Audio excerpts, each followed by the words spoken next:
Hi friends, మనం చదివే పుస్తకాల్లో ఉన్నది మాత్రమే కాదు చరిత్ర అంటే. మన చుట్టూ ఉండే ప్రతి వస్తువుకి ఒక చరిత్ర ఉంటుంది. అలా చరిత్రలో గుర్తుండిపోయే కొన్ని ఫోటోల గురించి ఈ వీడియోలో సరదాగా తెలుసుకుందాం. నెంబర్ 1, ఢిల్లీకి రాజైన తల్లికి బిడ్డే అన్నట్టు ఇదే విషయాన్ని రివర్స్ లో కూడా ప్రూవ్ చేసింది ఒక దేశానికి రాణి. ఆమె ఎవరో కాదు, ప్రిన్సెస్ డయానా. తన కొడుకు అయిన విలియమ్స్ స్కూల్లో స్పోర్ట్స్ డేలో భాగంగా స్టూడెంట్ పేరెంట్స్ కి రన్నింగ్ కాంపిటీషన్ పెట్టడం జరిగింది. అయితే రాయల్ ఫ్యామిలీ మెంబర్ అయిన ఆమె ఇలాంటి వాటిలో పార్టిసిపేట్ చేయకూడదు. కానీ ఇంగ్లాండ్కి రాణి అయిన తన బిడ్డకి తల్లే కాబట్టి ఆ రాయల్ రూల్స్ ని బ్రేక్ చేస్తూ ఆమె రన్నింగ్ కాంపిటీషన్ లో పార్టిసిపేట్ చేయడమే కాకుండా కాంపిటీషన్ లో విన్ అయింది కూడా. Super women. మీకు కూడా మీ అమ్మగారితో ఇలాంటి మెమరీస్ ఏమైనా ఉంటే వీడియోకి సరదాగా ఒక లైక్ కొట్టండి. నెంబర్ 2, సాధారణంగా మనలో చాలా మంది వాటర్ ఫాల్స్ అంటే బాగా ఇష్టపడతారు. అందులోనూ నయగరా వాటర్ ఫాల్స్ కి ప్రపంచం మొత్తం మీద ఉన్న క్రేజే వేరు. అలాంటిది ఈ నయగరా ఫాల్స్ వాటర్ తో కాకుండా మొత్తం మంచుతో నిండిపోతే ఎలా ఉంటుంది?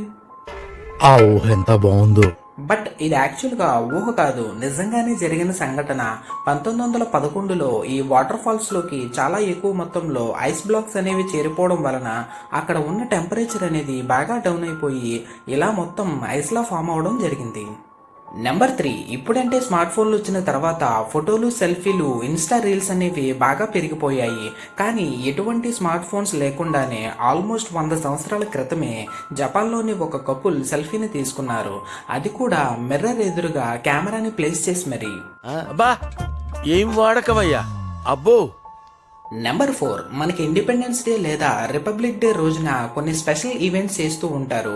అయితే వాటిలో చేసే పెరేడ్స్ అనేవి చూడటానికి చాలా ఇంట్రెస్టింగ్ గా ఉంటాయి.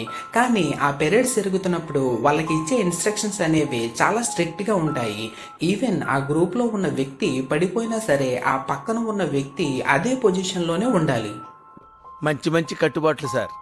నెంబర్ 5, రీసెంట్ గా చంద్రయాన్ 3, ఆదిత్య L1 లాంటి ప్రాజెక్టులు సక్సెస్ అవుతూ వచ్చాయి. అయితే మన దేశంలో అంటే ఈ మధ్యకాలంలో ఈ స్పేస్ మిషన్స్ అనేవి బాగా ఎక్కువ అవుతున్నాయి. కానీ వేరే దేశాల్లో మాత్రం ఆల్మోస్ట్ 100 సంవత్సరాల క్రితం నుంచే ఈ స్పేస్ ఎక్స్ప్లోరేషన్ అనేది స్టార్ట్ అయింది. అందులో ఒకటైన అపోలో 8 స్పేస్ క్రాఫ్ట్ అనేది నాసా మూన్ పైకి పంపించిన మొట్టమొదటి హ్యూమన్ స్పేస్ ఫ్లైట్. అయితే ఈ మిషన్ సక్సెస్ఫుల్ గా కంప్లీట్ అవ్వడం అనేది అప్పట్లో చాలా సెన్సేషన్ ని క్రియేట్ చేసింది. కానీ ఈ మిషన్ సక్సెస్ కంటే ఈ మిషన్ లాంచింగ్ టైంలో ఒక కపుల్ దిగిన ఈ ఫోటో అనేది ఇంకా పెద్ద సెన్సేషన్ ని క్రియేట్ చేసింది. సిగ్గుండాలరా, యుద్ధం కూడా ఆ తర్వాత ఆపేస్తారా. వీలైతే ఛానల్ ని ఇప్పుడే సరదాగా సబ్స్క్రైబ్ చేసుకోండి.